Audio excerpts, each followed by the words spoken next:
Hello? Hey, Rich, it's Larson. You got a minute? Sure, Larson. What's up? Hello, and welcome to the Got a Minute podcast. It's me, Larson Hicks, joined by my co-host, Rich Lusk, the Pastor Rich Lusk. What's up, man? Yeah, man, good to see you, Larson. Hope things are going It's well. always a pleasure, man. It's we've kind of been slacking here a little bit, but I think we're it's the new year, and I think we're trying to make some resolutions here to get back on the horse. We can't really say we're slacking when we have no regular schedule. That's true. Yeah, we haven't really committed to anything. Yeah, we haven't made any promises to anybody. So I think that I don't. We shouldn't feel guilty about it for sure. We will podcast when we feel like podcasting. Yeah, there you go. I mean, it's basically true. So it also is just a logistical challenge. We both are fairly busy and have other things on our plate. So it's all good. But we had an idea for today's podcast. We've been doing a lot of we've had a lot of guests on, and we've had several people tell us we'd love to have, we missed the episodes of just Larson and Rich, and so we want to do more of those. And Rich had the idea of doing kind of more of a origin story, influences, kind of how'd you just about sort of us, because he mentioned that it's funny actually. My son has a love interest up in Idaho, and she discovered at some point, she was like, "Wait, your dad is the co-host with Rich Lusk on his podcast?" And he was like, "Yeah, that's my dad." She was like, "I've listened to all of those episodes." She's like, "I had no idea that was your dad." Instant credibility right there. Yeah. So, so it's funny because people find this podcast and have no clue who one or both of us are, and so I thought it was a good idea, and so let's dive in, man. I think today I'm in the hot seat, and then we'll do another episode where you're in the hot seat. Yeah, I mean, originally when we talked about this, I was thinking, let's both talk, since you're in business and a ruling elder in a church, and I've been a pastor now for about 30 years, we could talk about influences that kind of shaped how we got to where we are. And I was thinking books we've read, mentors we've had, that kind of thing. But totally. But actually, the way you described it, I think is perfect. And I'll just kind of start asking you questions, Larson, and you just take it any direction you want to. Cool, man. So this can be kind of the get to know you, Larson, episode. I like it. So Larson, tell us about your family background. I grew up in the Baptist church in El Paso, Texas. So our family went to First Baptist. It was a very big Baptist church. It was downtown, big building, historic building, pretty large church. I'm sure pretty typical Southern Baptist church. It was a great place to grow up. My parents were pretty interested in hospitality and Bible studies in our home. So we, from a young age, had usually college students in our home on a fairly regular basis, where my parents, just hosted a Bible study in our home. And I had my, conversion experience at, I think, 6 years old in our house. My pastor, Levi Price, who I just heard passed away in the last few weeks. But Pastor Levi Price was there leading a Bible study in our home, and I was like, man, I want to be, I heard him sort of say, you got to be baptized, to be for real. And I was like, hey, what do I got to do? How's that work? And he sat down with me, and we prayed the prayer, and I got baptized when I was 6. So that was and let's see, I think both of my parents grew up in Baptist churches. My mom's parents were very, very heavily involved in church. My dad's parents a little less so, but they were still my grandpa was more service oriented, so he was doing a lot of kind of just handyman stuff at the church. So they were very involved, just a little bit less, I'd say intellectually or theologically engaged. But so how did you get from Baptist to Reformed? So that church, there was a lady at the church who was divorced and remarried a guy who was a late in life convert. So this guy was in the bars, for 20, 30 years as a pagan, and then became a believer, and then married this woman who had been divorced in our church, and he wanted to plant a church. He felt called to do that. So we lived on the extreme west end of El Paso, which is right on the border of New Mexico. So we were like a few minutes, like 2 minutes from the border. So they lived actually on the same street that we lived on. So Pastor Dave Hendricks was his name. He went out and planted this like independent Reformed Baptist church across the street from the projects in the desert in Santa Teresa, New Mexico. So Santa Teresa Baptist Church. And this guy, I mean, I'm fairly certain he self-funded everything. Like he had his own independent contractor kind of defense engineering kind of business, as far as I know. I never really actually knew exactly what he did for a living, but I knew he worked hard. But this guy, man, just, total sort of lone wolf in a lot of ways, but just got it done, built this little church, and our family agreed to, my parents agreed to try to help with this church plant. And that was when that was probably junior high school, somewhere around there when that thing kind of started. I remember they were trying to start a classical school, and they did start a classical school that went for a few years. What's that? What year would this have been? The classical school, I think, I was already like a junior in high school, so that would have been in the late 90s.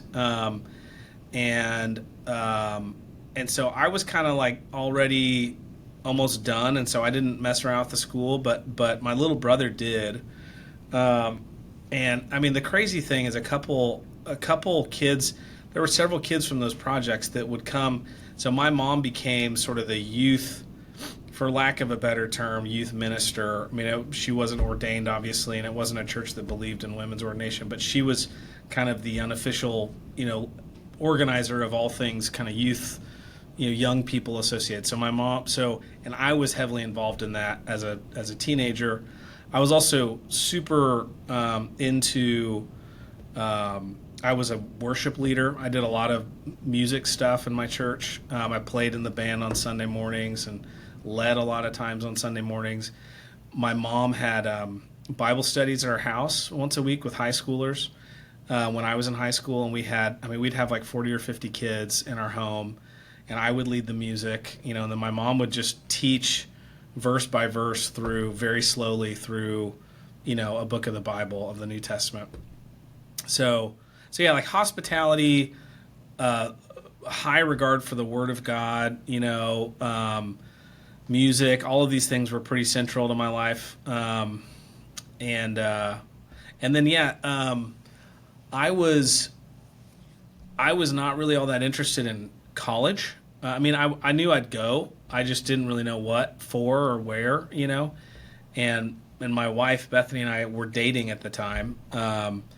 And so I kind of was just going to stay in town. But I decided, just kind of as an on-fire Christian, Baptist, I felt like missionary was the thing to try out, to explore, If you're Baptist, that's what you do. That's what you do, right? And so we like most Baptist churches, we had like missionaries that would come through, and we had these Youth with a Mission folks come through one time, and they told me about what that was all about, and I was like, that sounds pretty cool. And there was a base up in Montana that was really focused especially on music, and so they're like, if you're a musician, that's the school to go to. So I ended up, after high school, I raised the money and ended up going out to Montana for this discipleship training school for a couple of months, and then we went to India for a couple of months.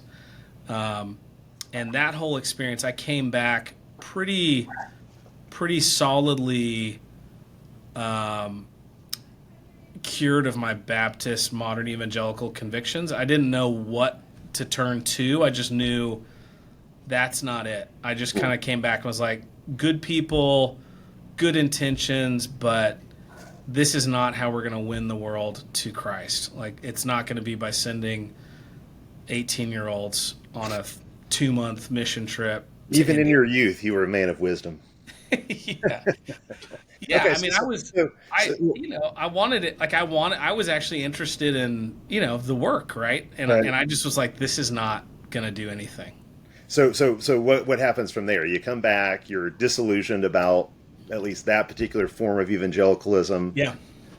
Well, so it was pretty cool because, I mean, my Pastor Dave, such a awesome man.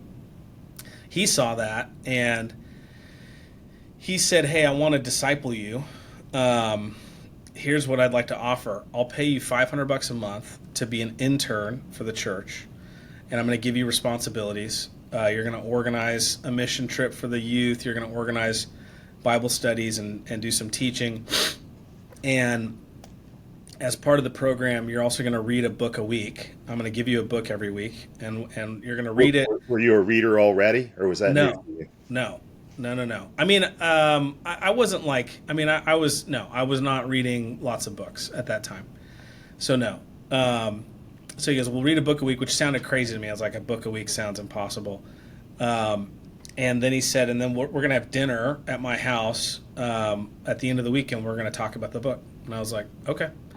So we read, Desiring God. We read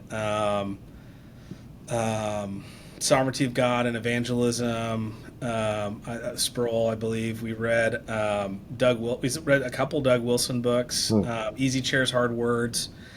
So he was just exposing me to Reformed theology, the basics. We went up to Colorado Springs to a conference where Sproul spoke, and I can't remember who else, but yeah, so like he got me into it, and I started buying books, theology books. I remember at that conference I came home with a big stack of theology books, and so yeah, he kind of got me into it. Yeah, it was great. It was a great experience, and he was the one who said, "Hey, we just went to this ACCS conference. There was this booth for this college up there called New St. Andrews." He said, "I got a brochure. You should check it out." And I was like, "Sure thing, Dave." And like I looked at it and just kind of threw it on my desk at home and never thought twice about it really, because my girlfriend was in El Paso, and I was like, I'm not really all that interested in moving to Idaho.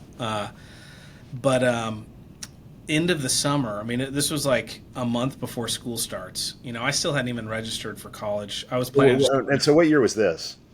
This was '02. Okay. Yeah, summer of '02. I'm just trying to piece this together because one thing our listeners probably don't know is that somewhere in the late '90s, when I was living in Texas, I got to know your older brother. That's so I'm right. Just trying to piece it so that's right. I got to know Weston when I was living in Austin. I think Weston. So Weston during this time was like he played baseball at Texas Tech, or I think he was trying to make the baseball team at Tech, and then he transferred. He got an opportunity to play at Georgetown, at Southwestern in Georgetown.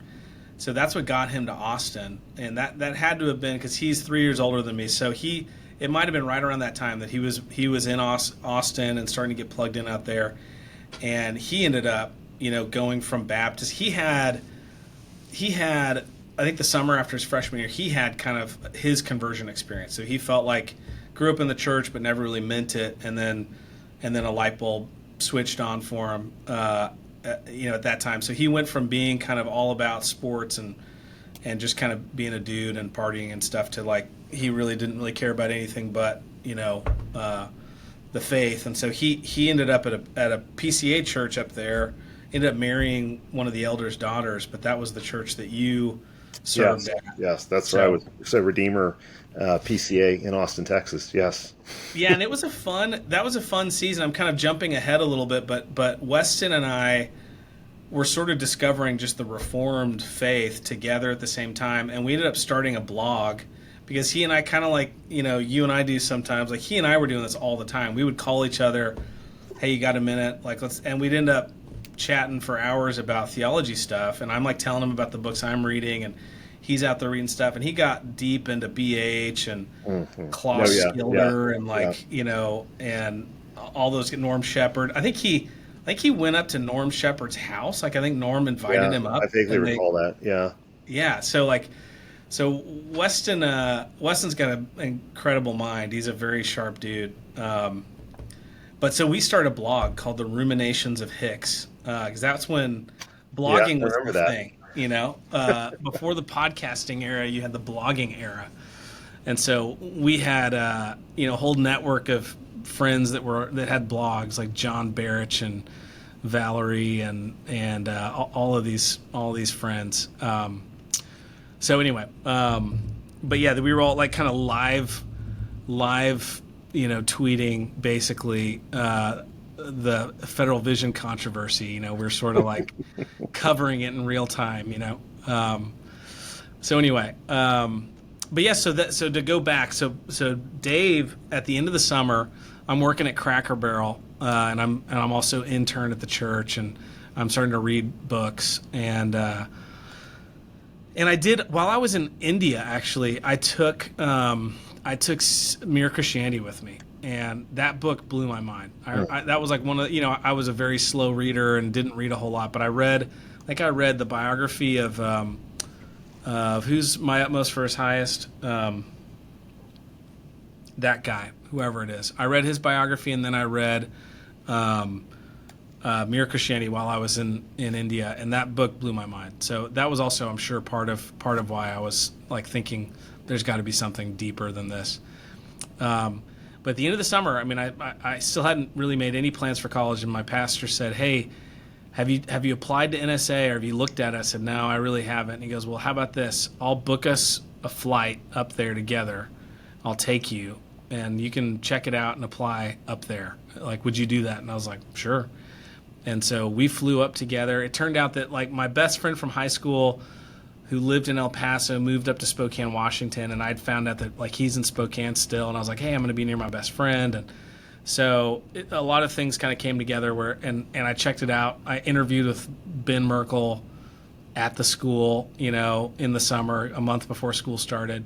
I had terrible grades, awful grades in high school, and awful grades in college, but I had awful grades in high school, so they accepted me on academic probation just because my SAT scores were high. They were like, "Well, you might be smart enough to hang, but you definitely don't have the grades to back it up." So yeah, that's how I ended up in Moscow. So you go to NSA, Yep. and tell me about your NSA experience, and just your Moscow experience. Oh yeah, I mean Moscow was I mean that was a wonderful experience. It was still, I mean, the school's still pretty scrappy by comparison to others, to established schools, but it's at that time was really scrappy. We had classes at the church office, like some of our classes were at the church office, some were at this like old insurance company. They called it Tyndale Library, but it was just like a storefront. I mean, it was pretty rough.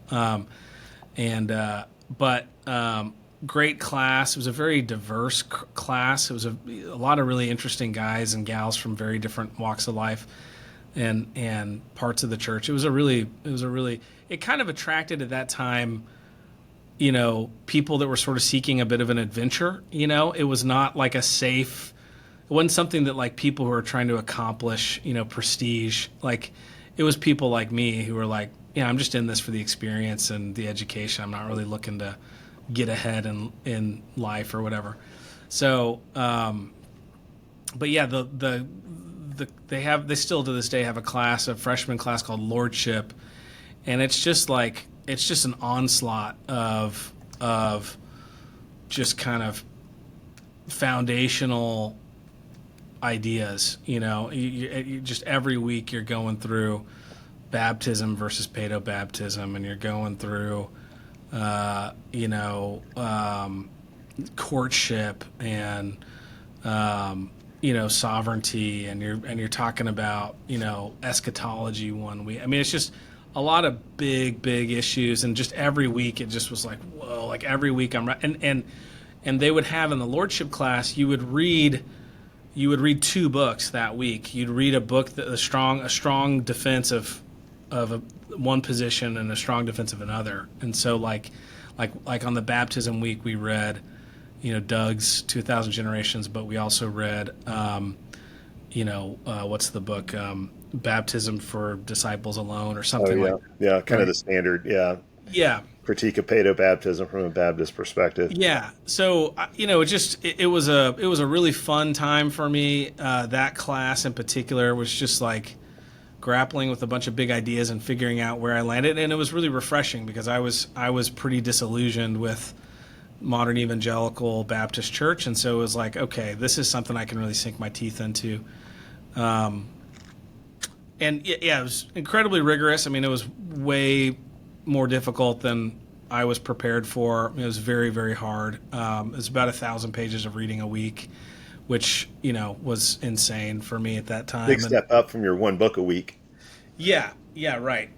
And before that, I was probably running at one book a month, so like Right. it was a big leap, but it was a ton of fun. And I mean, such a great environment for that kind of thing.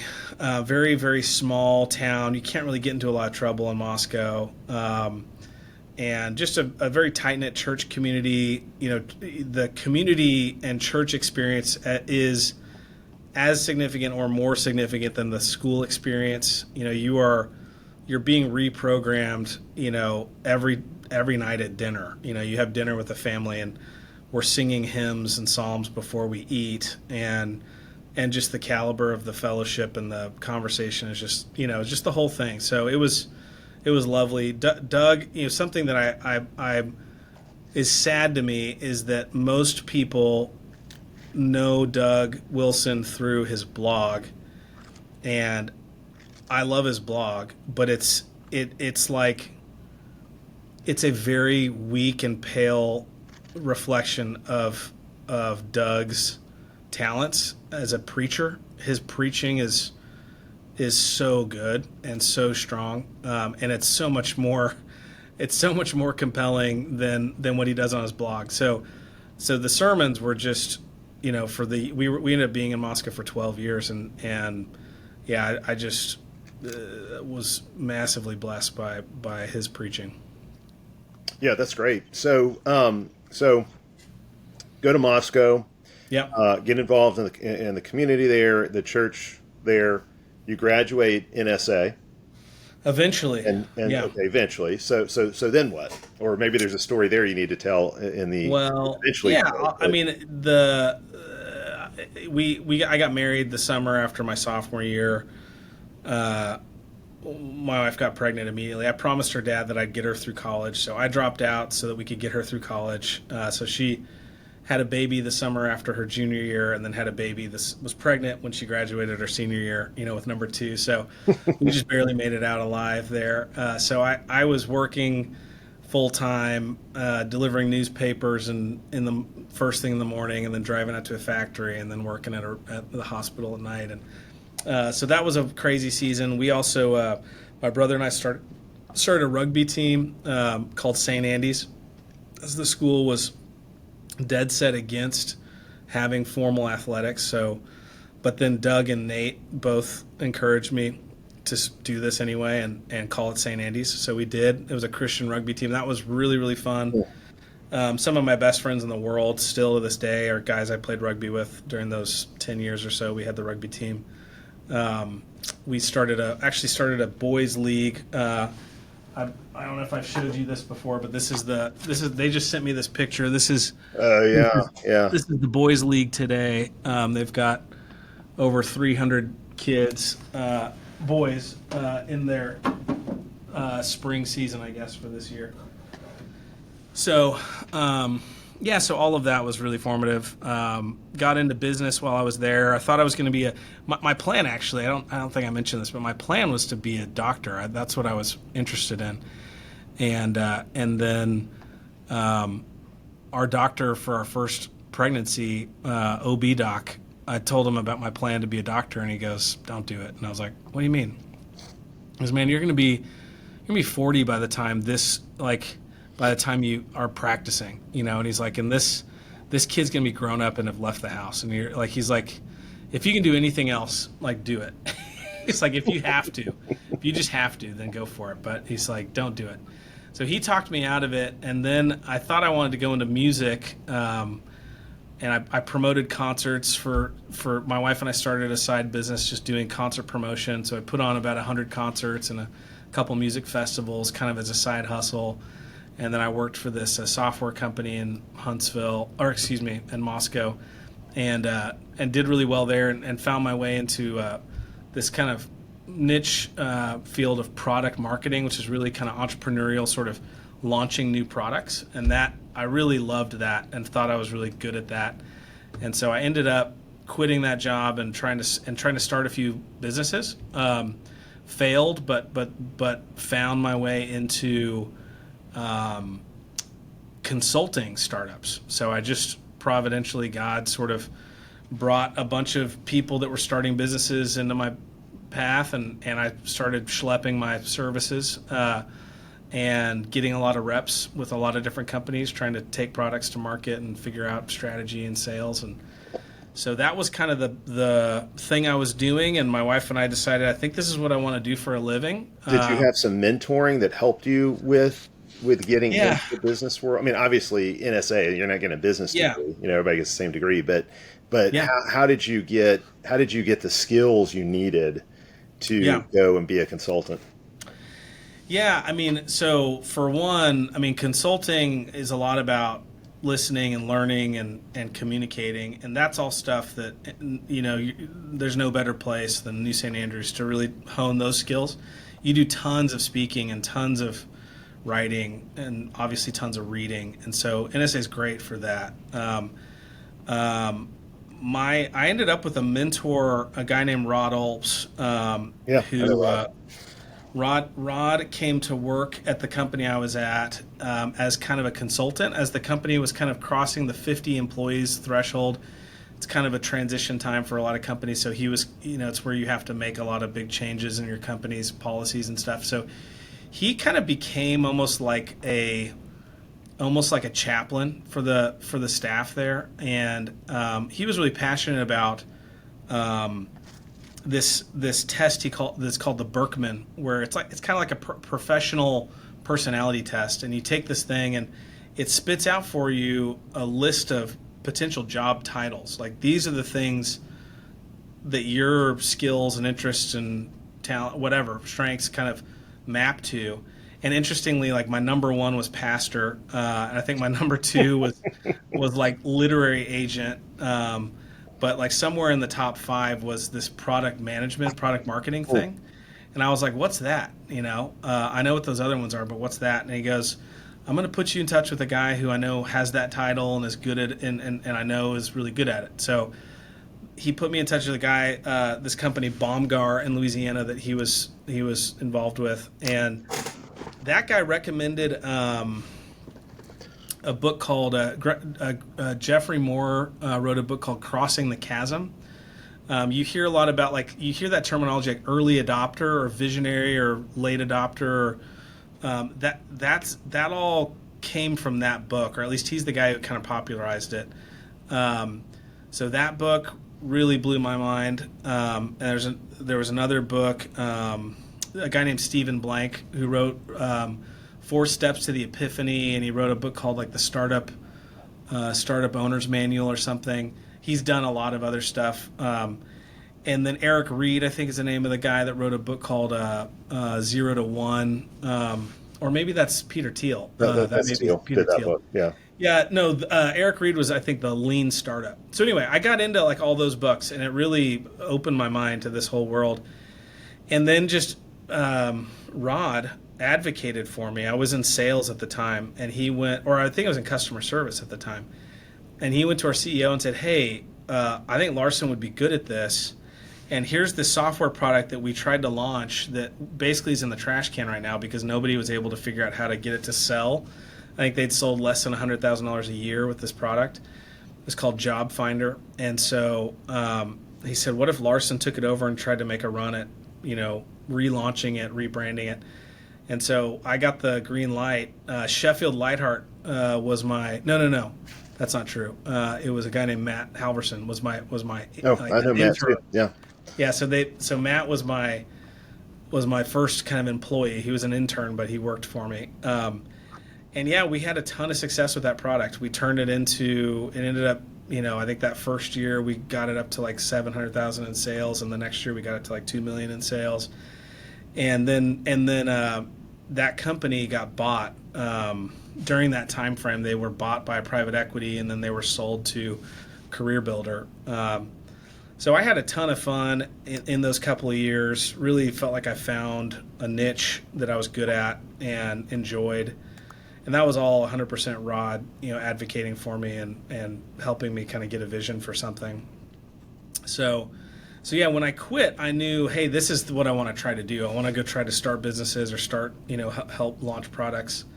And so I quit. It was it was just one of those things where my wife and I had prayed about it for a while and felt really strongly that it was time. And then it just kind of happened suddenly. I wasn't actually planning on quitting immediately, and then it just kind of happened. My boss, the morning that my wife and I drove to our kids to school, and then she was dropping me off at work, we prayed in the car about me quitting. And as we were pulling up to the office, she said, "Okay, well, sounds like you're quitting." She's like, "But obviously not today." I was like, "Oh yeah, definitely not today. Let's figure out when." And I walk in the door, and like first thing, my boss walked up to me and was like, "Hey, you want to talk?" And I was like, "Sure." And we sat down. He goes, "How you doing?" I was like, "Not so great." And he was like, "What do you mean?" I was like, "I don't know." And he was like, "Are you not happy?" I was like, "Yeah, I'm not happy." He was like, "Are you quitting?" And I was like, "Yeah, I'm quitting." He was like, wait, hold on. And so I called my wife like 20 minutes later. I was like, "Hey, you need to come pick me back up. I just quit." And she was like, "What?" So Pointing at your desk and yeah, it was he was like, "Well, hey, take some time off, and you don't need to quit. Just like think about it and come back." But I was like, "Yeah, okay, but I'm pretty much sure I'm quitting." So we ended So up. what year was that? When did you quit that job? That was That's probably 2012 or 2013. I think Okay. it's 20. Because in 2014, you emailed me about coming to visit. This was the first time we met in person, I think, and you came to Birmingham to We visit. met. I want to say Had we we met met. before that? When did Paedo Faith come out? Probably like 2005. See, I might have met you in Moscow. No, I think I met you. So Bethany's dad lives in Huntsville. So there was Okay, some okay. time when our kids were little, I think long before we moved here, where we came and visited Huntsville, and on Sunday we drove and worshipped at your church. Okay. Yes, that is right. That is right. I And do I think remember I that. got you to sign a copy of Paedo Yeah. Faith. I think I bought it there So or you something. came in 2014 to visit because you were thinking about moving, and I think you're moving Yes, like you're thinking about either like North Carolina or Alabama. yes, that was the plan. Yeah, it was Yeah. North Carolina. So yeah, so what happened? We were gonna move a little sooner. So I quit again. My wife would know exactly when, but I don't have a good memory. But we quit. I tried to hang out a shingle. I had a few different business ideas. I tried launching them. They both failed, and I just didn't. I didn't think to raise money, so I was just trying to bootstrap them, and I wasn't able to get them going fast enough. And so then I was like, well, I guess we got to just sell our house and move to Seattle and take a job at Amazon or whatever I can get. It was just kind of like whatever. And then this is one of Rod Ulp's. Rod, he was very proud of me for quitting. He thought it was the right move. And then as I'm trying to start these businesses and they're not happening, he was like, how do I pray for you? And I would meet with Rod regularly. How do I pray for you? And I said, man, if you could pray that God would bless one of these two businesses. I was trying to start two businesses at the same time. Just pray that God would bless either business A or business B. And he said, Larson, that's not how Christians pray. Christians need to pray more like a soldier reporting for duty. And your prayer needs to be, Lord, I'm reporting for duty. Where do you want me to go? And I was like, That's good. okay. He was like, so start praying that way. And I was like, okay, that's what I'll do. And he said, I think it would be a good exercise for you just to write an email to everybody kind of in your network, just saying, hey, these are the things I've done in my career. These are the things I'm interested in. I'm trying to start a business, but it may not work out, and I'm kind of looking for what I'm going to do next. And it was a very humbling sort of thing. I didn't really want to do that. So it's kind of embarrassing, but I did, and I sent it out to a bunch of friends and family, and I basically got no response out of it, except for like my aunt was like, hey, our Baptist church needs a youth pastor. Do you want to come be a youth pastor? And I was like, Lord, please, no, please, please, please. But I ended up with a friend of my dad's asked me if I'd be interested in doing some consulting for him. He had a startup, and I was like, yes, I'd do that. And so that was my first client, and that kind of was a little nudge that maybe I should try doing this. And then I ended up finding some friends in town that were starting businesses that were willing to pay me a little bit of money to help them with their businesses. And so eventually I had something like 10 businesses that I was doing a little something for. It was mostly sales or marketing or product strategy. And it was super fun. I'm super ADD, so like I loved like the variety of different projects and clients, and I love the challenge of trying to figure out a new thing. And so I did that for about a year and a half, and we were going to leave, and then I get this call, my fantasy was that someday New St. Andrews would have a rugby team. And I get a call from Ben Merkel asking, or Bob Hieronymus asking if I'd come get lunch with him and Ben and Mitch Stokes to talk about rugby. And I was like, whoa. And so we met for lunch, and they said, hey, would you be interested in starting a rugby team for New St. Andrews? Like, we want to do an intramural, rugby program for the first term of the year. And so they paid me. That was ended up being another one of my little gigs where I took 8 weeks or so to launch and run and coach a rugby program that's still going today. So they still do this. They call it Jerusalem Sevens rugby. So that kind of kept me from moving. I had to do that before we moved. And then the plan was to move to Raleigh, Durham, North Carolina, where there's a really awesome startup scene. You have Cary Christian ACCS school. You had the Cary CREC Church. At that time, I think it's before Dwayne was there. I can't remember who was there at the time. I think Gene Lichty was part-time. So, but we had some friends at that church, and so that was where we were going to move, and that's what got us. Ultimately we set out to North Carolina, and this is another one of these. Rod Olps is like such a godly man. I said, hey, we're going to stop in Huntsville because my wife's dad is there, and he's got a vacant apartment. He said, or house. He said we could live in while we kind of get set up in North Carolina, and then we're going to move on to North Carolina. And he said, well, who knows, Larson, man plans his way and the Lord directs his steps. He said, you could be moving to Huntsville. And I was like, oh, no, definitely not Huntsville. We've visited Huntsville. We're not interested in Huntsville. And so we set off, and of course, that was 2014, and we're still here. Wow. One thing I'll throw in, since you mentioned Rod, somewhere in there, I don't remember exactly what years it was, but his son-in-law and daughter were here in Birmingham he was a pastoral intern with us. So that was a great experience. And that's how I got to know Rod, really, was he would make visits here when his family was here. So I always appreciated that. Who was that? Ferris. Ferris. Yeah, that's right. Ferris. Yeah. And then Rusty came down for some Theopolis things. Rusty came down for Theopolis a few times, yeah. I remember the year that we weren't yet settled on Huntsville, but Rusty and Melody Olps were in Birmingham for something, and we drove down and spent an afternoon with them. Yeah. It's funny how these how much things crisscross. So you ended up in Huntsville. So I don't know how much you want to talk about your church search there and that kind of thing, but I definitely think the story of starting Trinity Reformed is very interesting. Yeah. Well, okay, so we get to Huntsville. So again, Rod Olps, he said, hey, I've got this, Rod went to, was in Jackson, Mississippi at the same time that Stuart Jordan was at RTS, Jackson, right? And he and Stuart became good friends. And he said, hey, while you're in Huntsville, you got to meet my buddy Stuart. I think you're going to love him. He started this football team, for inner city kids. He's like, I just think you guys are two peas in a pod. And I was like, okay. So I went to lunch with Stuart at Olive Garden, and it was one of those just super fun conversations where you meet somebody that you're like, wow, I really, really see eye to eye with this guy on a lot of things. It was just he called it heated agreement after our That's after our that was lunch. the first time I met Stuart as well. So Yeah, yeah. So that was super fun, and he had this little church, and so we showed up at this little church. At the time, it was like 10, maybe 15 families. We didn't really know the history, but we were like, hey, we're just going to jump in here and try to help. And then a guy from the church, actually the husband of the lady who's the headmaster of the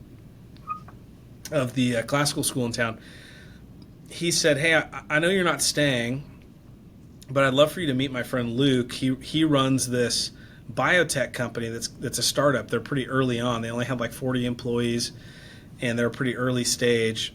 And so he arranged a breakfast with Luke. And we were like we had been making trips to North Carolina. We had made an offer on a house or on a place to rent. We had a few job offers. And so we were full steam trying to make it to North Carolina. And so it was like a Thursday, and we were heading back to North Carolina on Saturday. And so on Thursday, I get breakfast with Luke, and halfway through breakfast, Luke says, how much money do you need to make? And I just gave him a number, and he goes, okay, can you come interview this afternoon with our executives? And so I was like, sure. So I went to lunch with his executives, and that went really well. And he said, okay, well, the last guy that you got interviewed is with our CEO, but his wife is in labor right now, and he can't meet with you probably until Monday. I said, well, I'm going to be in North Carolina all week next week, but I'll just meet with him when I get back. And he goes, no, I know that you're going there to get a job and try to lock down a house. He said, if you'll, he's like, and I'd like to make have a shot at convincing you to stay in Huntsville.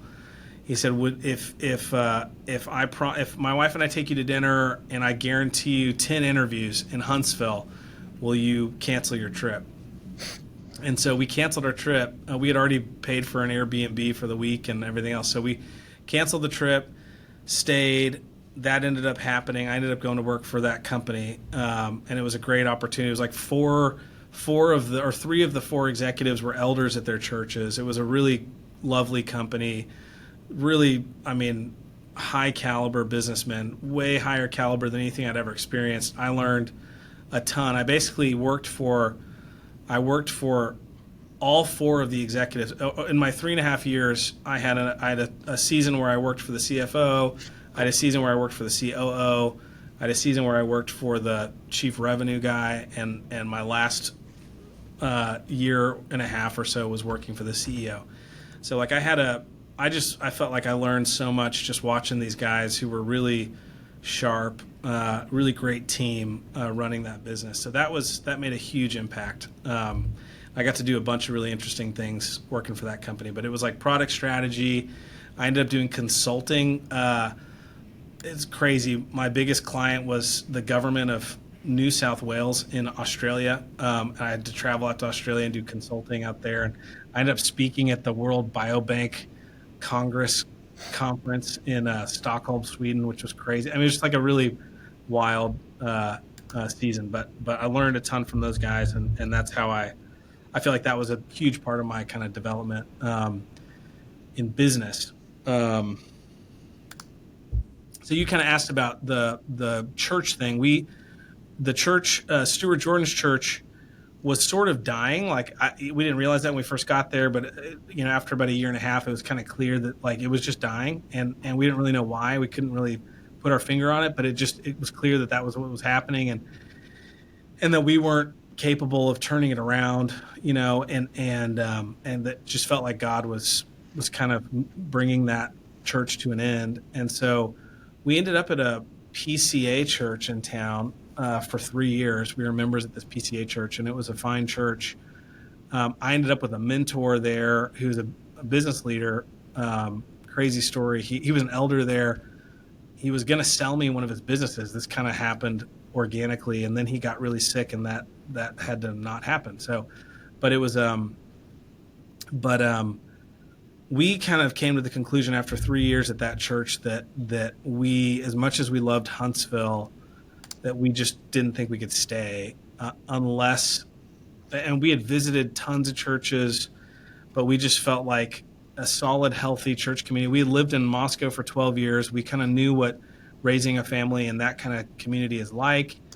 And we just, after being here about 6 years, we were like, I don't think we're just not strong enough, as a family to be able to survive without a healthy church community, and not that there aren't some good churches in town. We just didn't feel like any of them really could do what we knew we felt like we needed. And so we committed to leaving Huntsville. But what we said was, the only thing we haven't tried, because we had tried a lot of things, is planting a church. And I've got no experience or business trying to plant a church, but we just decided, Bethany and I, let's put a day on the calendar. It was December. We said in December of 2019, if a church plant isn't happening, then we're gonna pack up and move. And by then I'd become CEO of this company. It was a remote kind of gig. I could kind of go anywhere. So we'd start, mapping out which cities we might move to. But that was the summer of 2019. We just said, let's just give it a solid 6 months. Let's just see what we can get done and see what happens. And so we set our hand to the plow, and it ended up being I want to say around February. We were not going to go CREC initially. Our thought was, let's try to get some churches in Huntsville to help us plant. Mostly because we just hadn't really seen any really good churches in the CREC that started in the CRC. Most of the good churches in the CRC started somewhere else. And so we were kind of like, I don't know that there's a whole lot to learn or gain from getting someone in the CRC to plant us. And so that was our original hypothesis. But through that effort, God brought an incredible group of guys together, very, very providentially, and we ended up with a steering committee. And it was in February, after we kind of explored a lot of different options, that you called and said, hey, I heard someone say at the elder meeting that Larson might be trying to do a church plant in Huntsville, and we think that's a great idea. Have you thought about the CREC? Would you consider, would you be interested in us sponsoring you? And by that point, it was clear to us that that's probably what needed to happen. And so we took you up on it, and that was in February, I think, of 2020. 2020. It was right before COVID.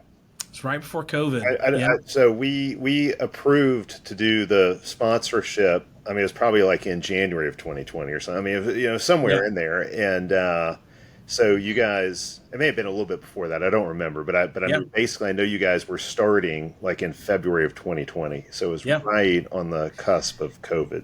Yes. So we had like an informal steering committee. We weren't calling it that, but it was me and Jason Cherry and a guy named Jeff Robertson who's at our church, and eventually David Francis.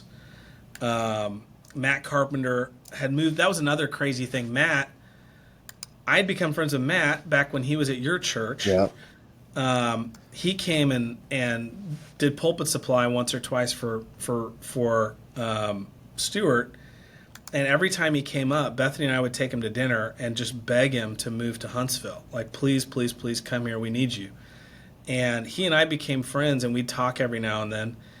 And then I'm still friends with Rod Olps. We're still talking regularly, and he goes, we're looking for a pastor for our church plant up in Lewiston.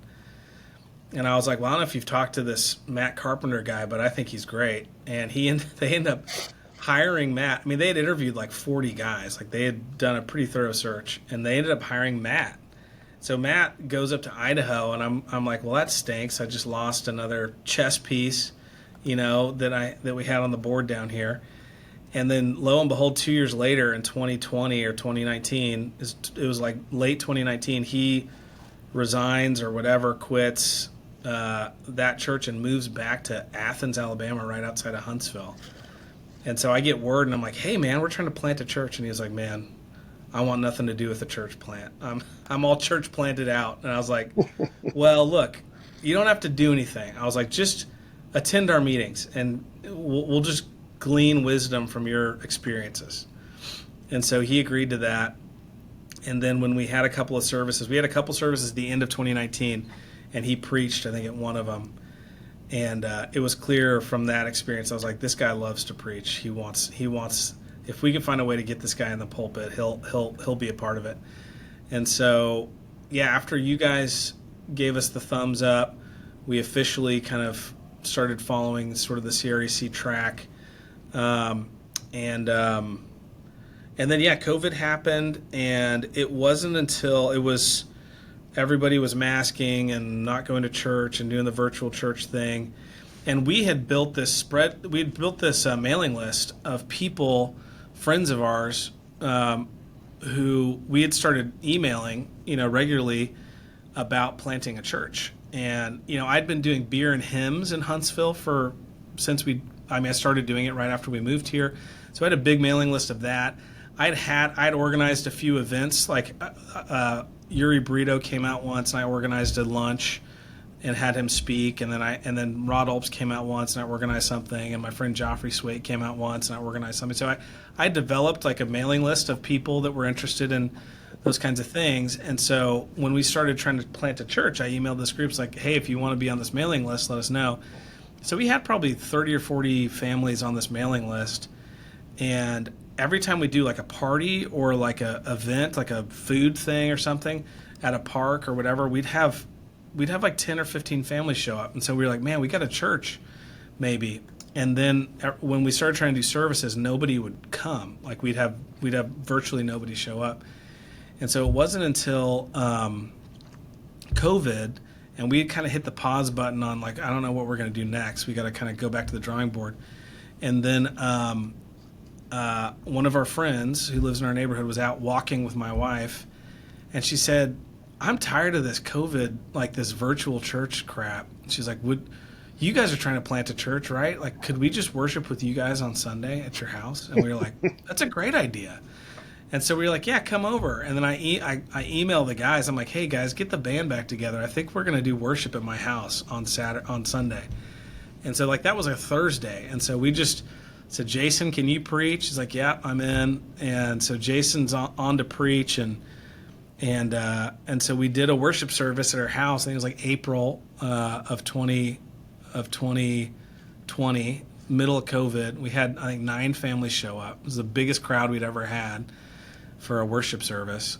And then we had hot dogs afterwards. And, the further we get from COVID, the I don't know. I think the harder it's going to be for folks to remember. But it was the contrast between, just all the fear and the just insanity and the distancing like that was going on at that time.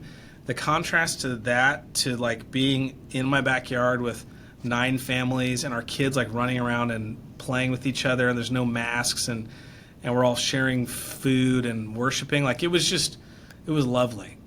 We were singing hymns in our backyard, and some of the neighbors were like came outside and started clapping when we'd sing. It was awesome. So we just kept that going, and it just kept growing every week. And I think after 6 weeks we had like 15 families, and I kind of did the pitch like, hey, we're looking for folks to commit to planting a church with us. Who's in? And I think within those first 6 weeks, we got 2 or 3 families to say like, we'll commit to being a part of this church plant. And so we had planned a long vacation up to Michigan in our camper. So that ended up being 3 or 4 weeks. But when we came back, we found a place and started worshiping. So yeah. Yeah, pretty that's wild. Great. Well, it was just such a success. I mean, obviously, not all church plants make it. Even among those that do, sometimes they struggle for many years to grow.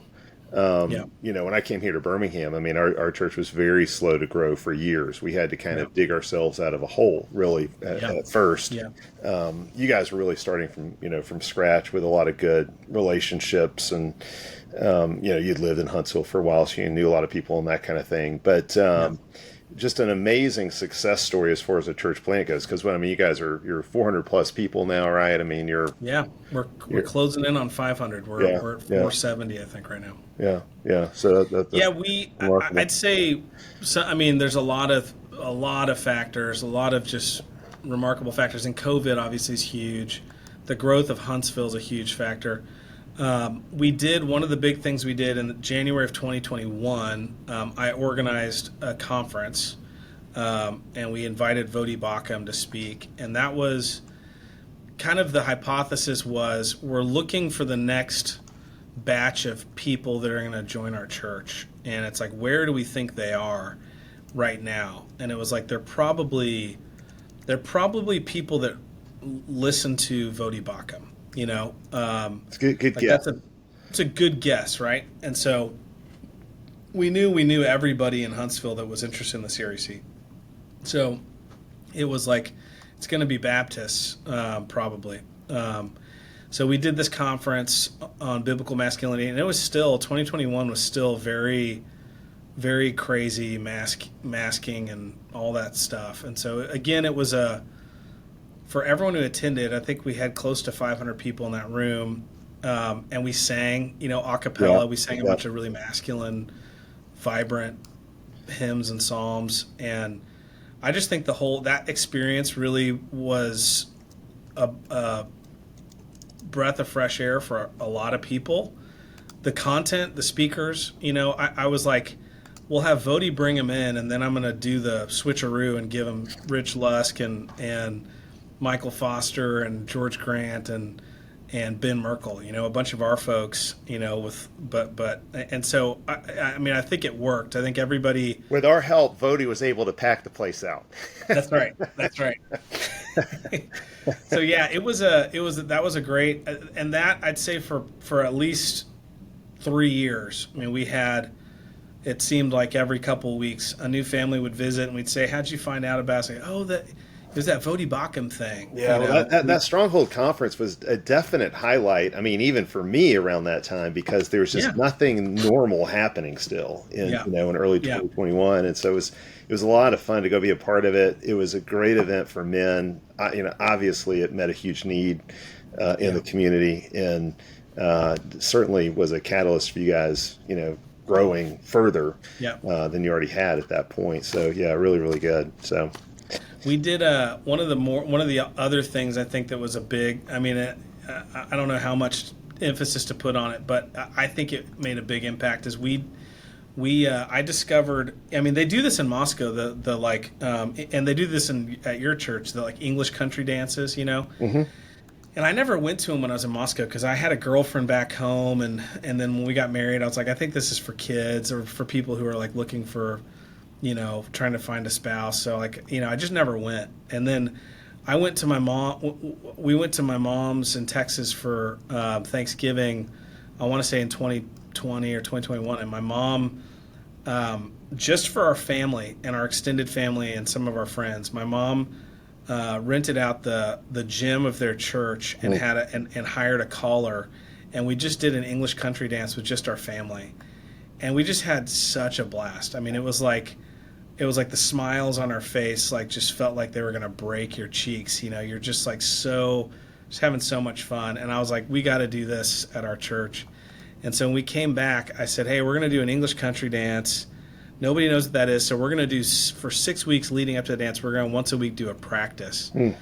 And so we got the whole church together six Mondays in a row. And again, during the middle of COVID, I mean, it felt like such an act of defiance to get in a room. Everybody's touching everybody. Everyone's smiling. No distance. Everyone's in each other's faces. And we're also just having the time of our lives. And it was I felt like that was a real bonding kind of thing for our church. I feel like through that became all kind of got a vision for life together, and I think that played a big part too. Yeah, that's great. Yeah, that's really good. Well, and obviously as you said, the church has continued to grow, and you guys have got a great culture there. Just such a vibrant and healthy congregation. It's really been great to see. So glad we had a hand in it. It was really a small one. You guys. Well, took off as we planned. I think I think it may feel small, in that you guys were fairly hands off in a lot of ways, but you did our elder training, and I don't think we would be a church if it weren't for that. I think that training that we did with you really took 4 or 5 guys that were sort of I think I know what we're trying to do here. I think like we drove down to, I took all the guys down to the church, Justin Wallach's church Oh yeah, yeah, in Branch Cove. And I just was like, hey, I know this is a really tight knit, this may be an example of what we could look like, and I knew most of the guys that were part of the steering committee had never been to a CRC church, right? And so it was like, what's the CRC thing? And so I took them down, and they were all like, yeah, that's great. I'm into it. Let's do something like that. So I think everybody was interested and bought in, but I still don't think we were fully in sync. And I think that your training really brought us all in sync. And so I think it was very pivotal. One of our guys, you'll remember, was still Credo Baptist. yeah.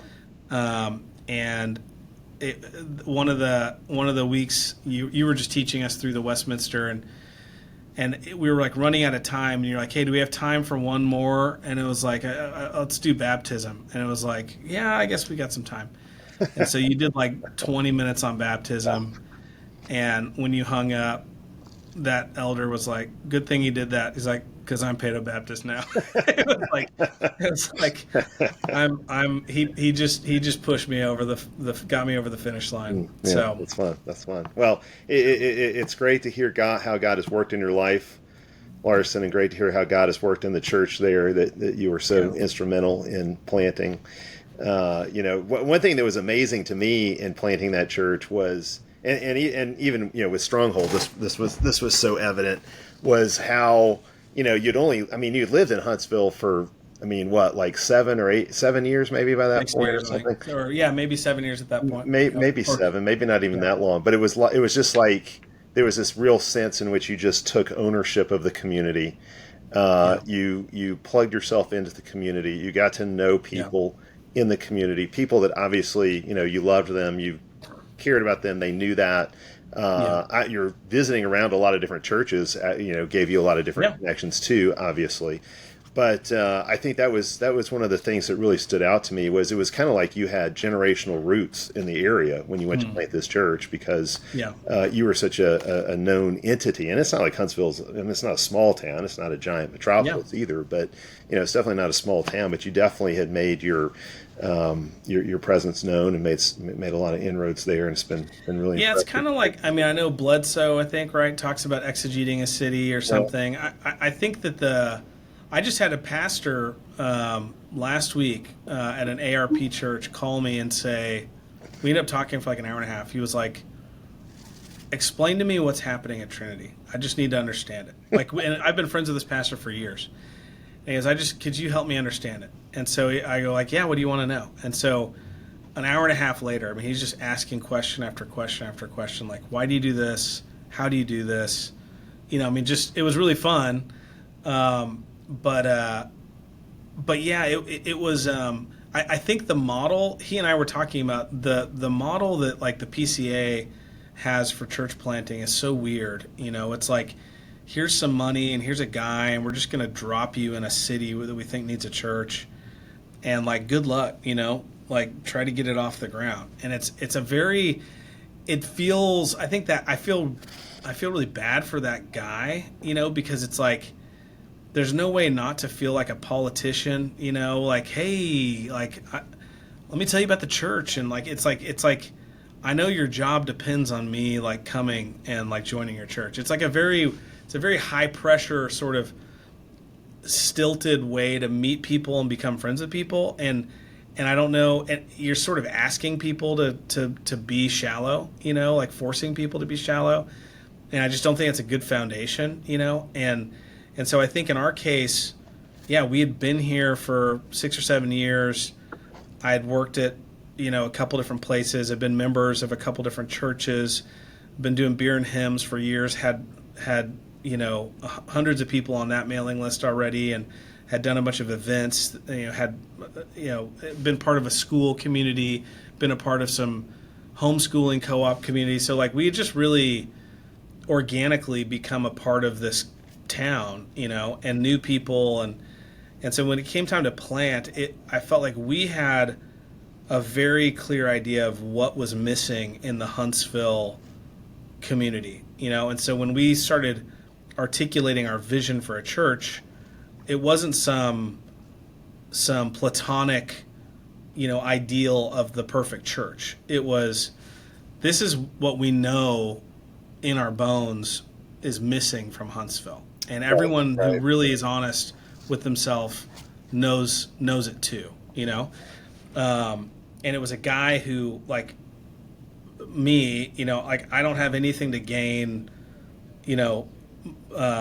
professionally from this church. I'm doing this for my family, right. And if it doesn't happen, we're moving, so like, right.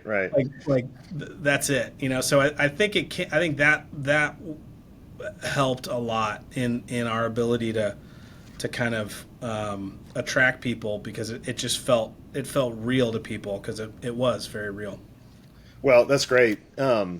Yeah, that's really good to hear, and I do think that's been one of the keys, in the formula, so to speak, that you guys have used as you've grown. Well, Larson, this has been great. Is there anything else you want to share? You're usually the one who kind of brings the plane in for a landing when we have a guest, so I've never done this before. But anything else you want to share with our listeners as we wrap this up? Yeah, man. No, I mean, I think Rod's,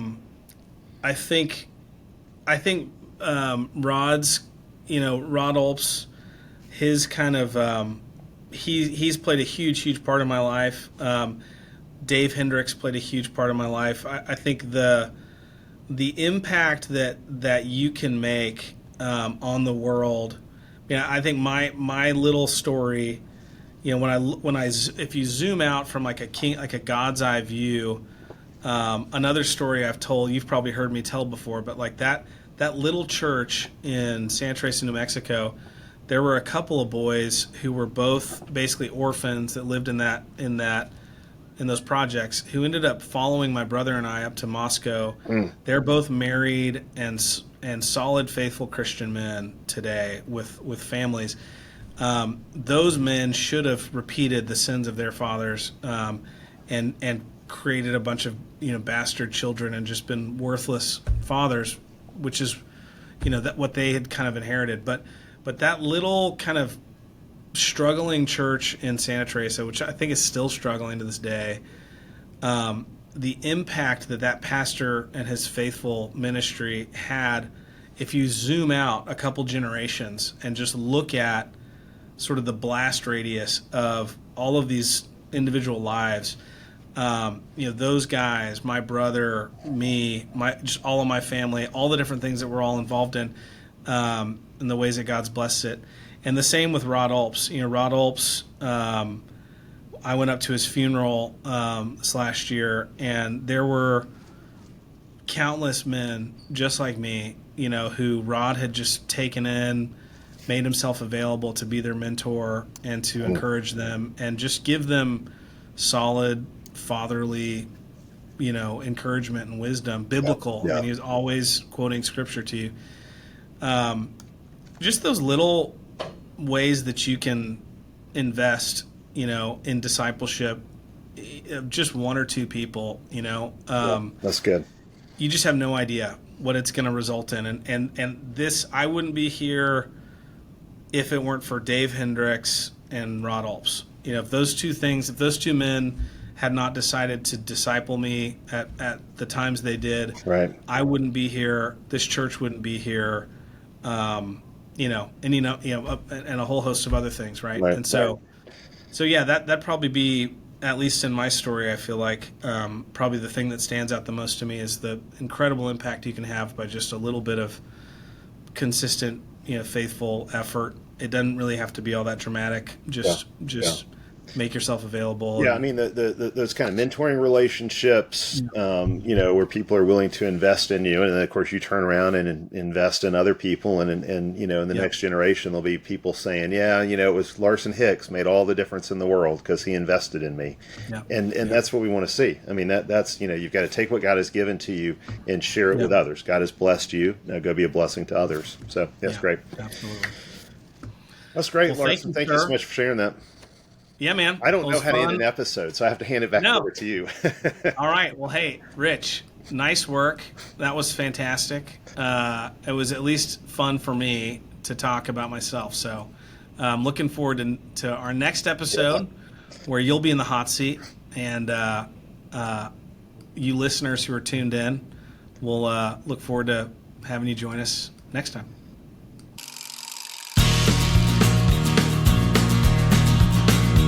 The God a Minute podcast is a ministry of Trinity Reformed Church in Huntsville, Alabama.